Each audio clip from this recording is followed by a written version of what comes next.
Newcastle's Family Law Court offices have been at their present site in Hunter Street since 1980. Initially served by one part-time judge, demand has grown to needing a full-time judge, and it's hoped that another will be appointed. In announcing the premises today, Acting Minister for Local Government and Administrative Services, Senator Arthur Geetselt, said the new premises would be built by hookers and designed by Snell Architects at 61 Bolton Street.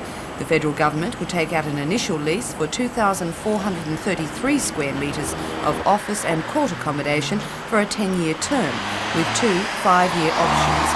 The premises will be leased at a cost of $395,000 a year. Construction is expected to start at the end of August, with the court being occupied and operational by April 1987.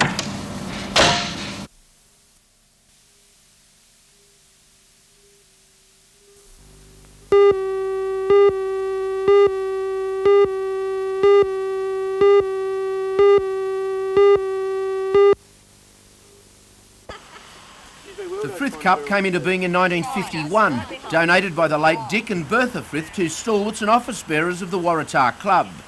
The Merriweather ladies won it in its inaugural year, with the home club currently holding a mortgage on it, having won it 5 times in a row prior to this, their 85th anniversary year. In one of this year's Waratah Club teams is the club champion, Beryl Tobin, who is the daughter of the trophy donors. The Waratah Club started in the area of the current Waratah Oval in 1900, hence the name, with the original clubhouse in the vicinity of Danga Park. It moved to Port Waratah in 1909, then when BHP bought the land, moved to Cockle Creek, its current site, where it opened the course in 1921. The original course was the first 18-hole layout outside of Sydney in New South Wales. The Frith Cup is just one of its well-known trophies played for every year.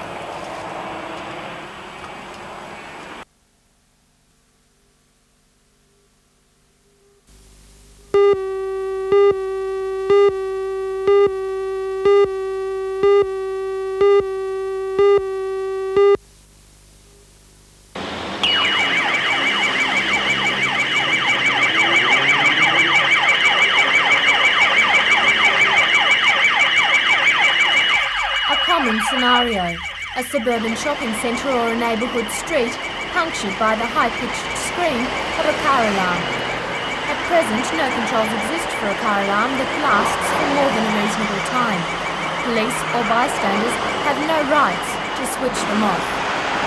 There is no law concerning the car alarm itself. A car alarm can ring for proverbially ever and ever, and we have no power to stop that car alarm from ringing, and there is no recourse under any act.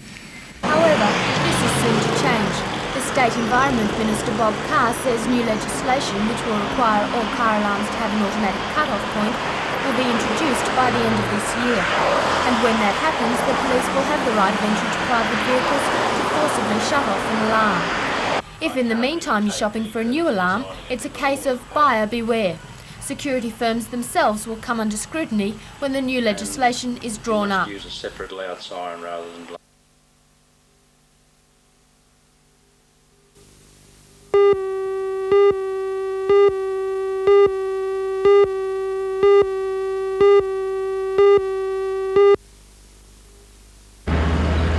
The Housing Department announced last week that an $8.1 million contract had been let to build 113 units next to the East End Park development.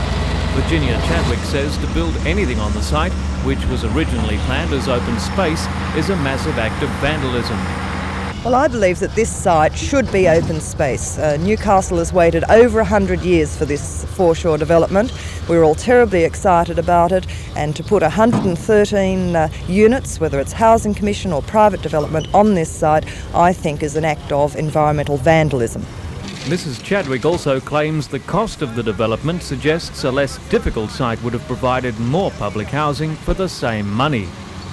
I think could be money well spent if the site was elsewhere and more cost effective. We'd get more people off that list and into housing if the site was different and if the project was more economical.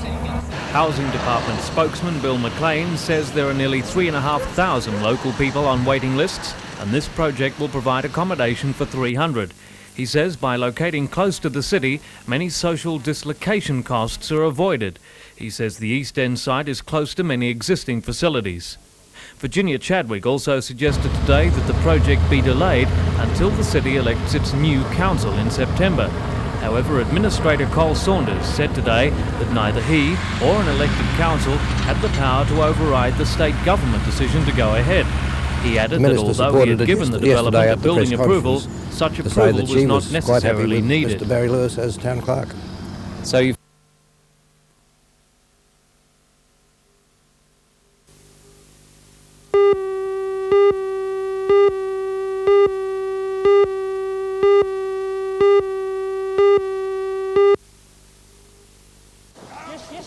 No shortage of policemen have also made their name as rugby league players. Take Manly's Mal Cochrane or St George's Craig Young. In fact, there are nearly a dozen police now playing first-grade Sydney football. Those players weren't eligible to play today, however, as Country Police in the red took on City in the blue. It's the 5th year of the annual competition, with Country reigning champions and winning the last 2 encounters. There was no love lost in the game, and some policemen looked more like they'd had a bad night on the beat in King's Cross than a football match with their counterparts.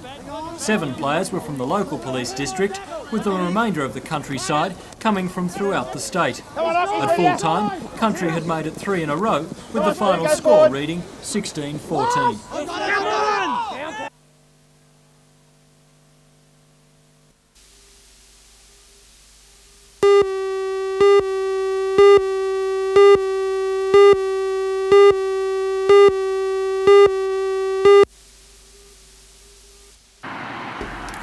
When the Hunter Region Botanic Gardens open in September, the public will have a parkland and picnic area which will preserve the natural history of the region. The 140-hectare site is at Motto Farm, just north of Hexham Bridge. It's a convenient distance for picnickers from Newcastle and the Valley area, and an ideal stopping point for the more than 16,000 vehicles that pass by each day on the Pacific Highway. A donation today by Tomago Aluminium of $4,000 and a portable building will provide for the connection of electricity and water and a temporary visitors centre. Chairman of the Gardens Committee, John Barnett, is confident the Botanic Gardens will be a drawcard for the region. Well, we think it's got great tourist potential, being next to the Pacific Highway and not far from the New England Highway, and we think that the whole of the people of the Hunter Valley, whether they be people that are interested in plants or just like to come for a recreational value. When the first visitors come through in the springtime, organisers guarantee there'll be a riot of wildflowers, as well as the characteristic golden banksias and wallabies, koalas and an abundance of bird life. And although the Management Committee have not finalised plans for the facilities within the park, they are sure of the completion date. Garden's never finished. Do you ever finish your own garden? It goes on and on.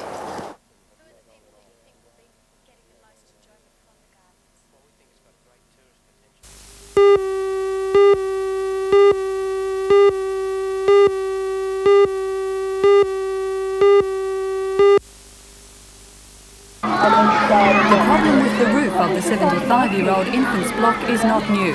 Parents and teachers say drains blocked with pigeon droppings coupled with heavy rain have caused runoffs into classrooms on and off for the past 42 years.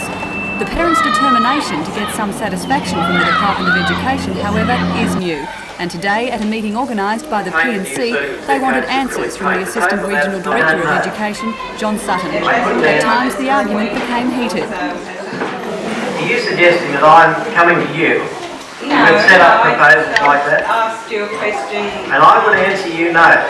And if you're suggesting that that's my way of working, then I would take strong exception to it. But Mr Sutton assured the parents that his department has received their message loud and clear. Last week, staff say water infested with maggots seeped into this classroom. The department has since cleaned out and fumigated the roof, stripped the contaminated carpet off the floor and erected what it describes as a temporary wall, complete with 2 coats of paint. Parents say the crux of the problem is that these are only stopgap measures and that the past 42 years have shown that only major restructuring of the roof will solve the problem. Mr Sutton says, however, that this can't be done because the West Wallsend School has a conservation listing with the Department of Public Works. Well, it means that any repairs or alterations to the building has to be approved by the Department of Public Works, and that's in accord with the letter that they've given me of yesterday's date. The parents here today, though, say that they've been told otherwise, that the school isn't listed. I don't think that's unusual, and of course I've agreed to provide the parents with a copy of the information I have, and they can check it out that way. Of course, we'll be looking into it, but I think they're probably looking at talking to different departments at the present time. Are you concerned that there is a health risk at the school? No, not at the present time. There's no health risk.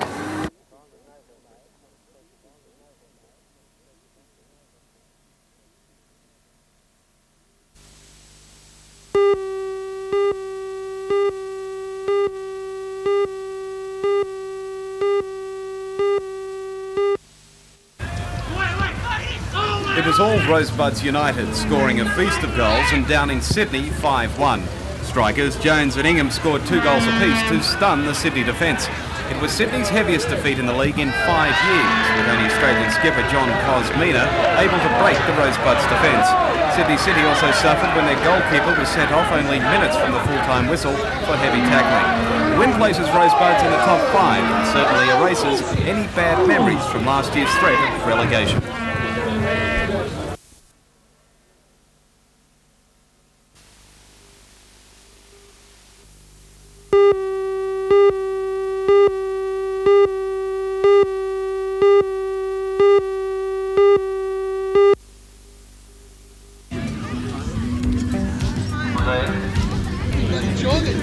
For your own safety.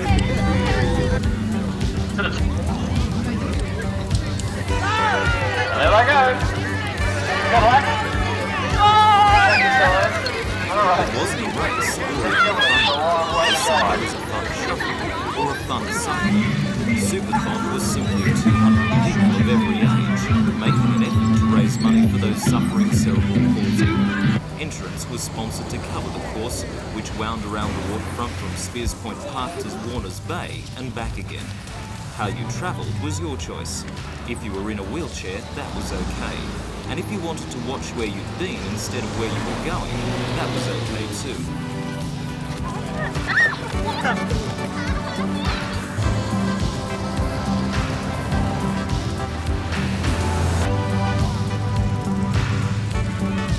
The main thing was making the effort, and for some, it was a very big effort. Take Wenton Ballingarry, for example. He was one of 6 entrants from McLeod House in Sydney. For Wenton, every step is a hurdle, but eventually he made it to the finish.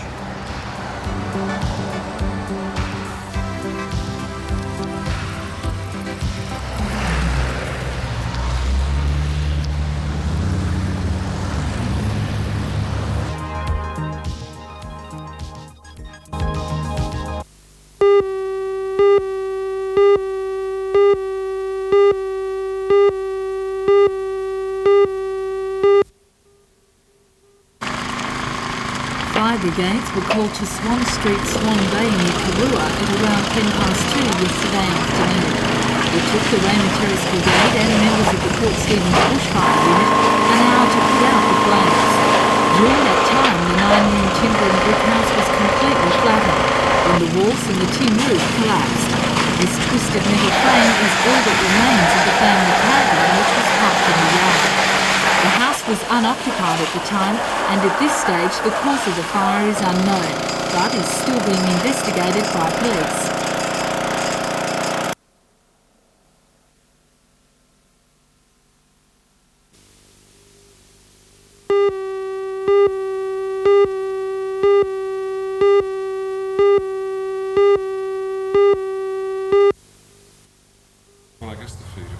Mary Magdalene is one of the final visions of an artist who seemed destined to become one of Australia's greats.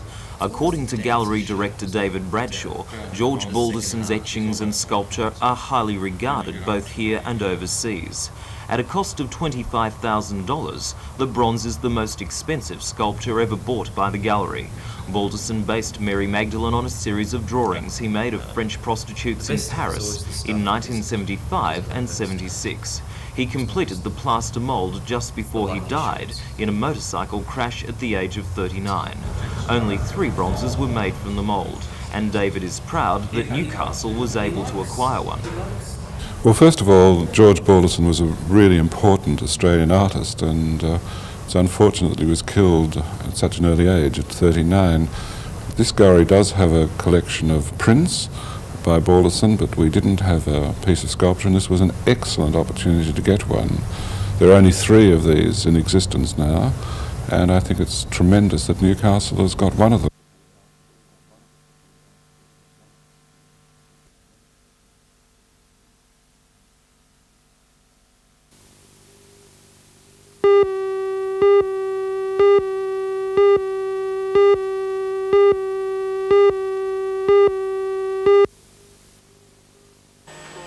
Shane slept peacefully this afternoon in the children's ward of the Mater Hospital, despite the scores of wounds and bruises suffered in the attack. He underwent surgery to stitch up the worst of the wounds to his head and neck. The accident happened around 4 yesterday afternoon, when Shane was visiting the Terralba Car and Truck Dismantlers, which is owned by his grandfather, Keith Spruce. Shane was climbing down from the cabin of his father's truck when he was attacked. The dog dragged him to the ground and then repeatedly bit him about the arm, the head and the neck. 2 hours later, police destroyed the dog, a 10-month-old Kelpie Labrador cross. Family members would not be interviewed on camera today, but Shane's uncle Ian Island told me the dog was a stray that used to live around the yard. The business keeps a guard dog which is locked up during the day. Police are investigating. Meanwhile, Shane is recovering well, and doctors are confident he will suffer no permanent scarring. They say, however, it will be several days at least before he can go home.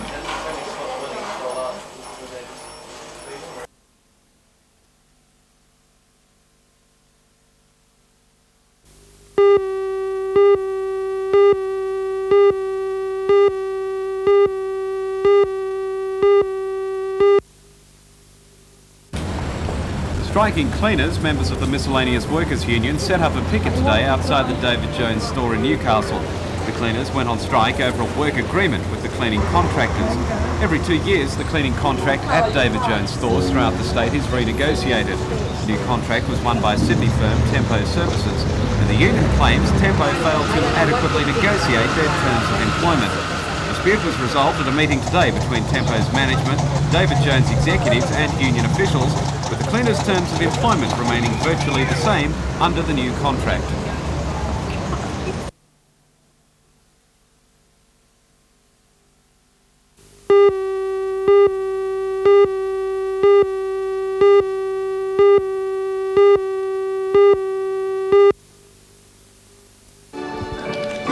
The combined fashion and music event has become an annual affair at Cardiff High School.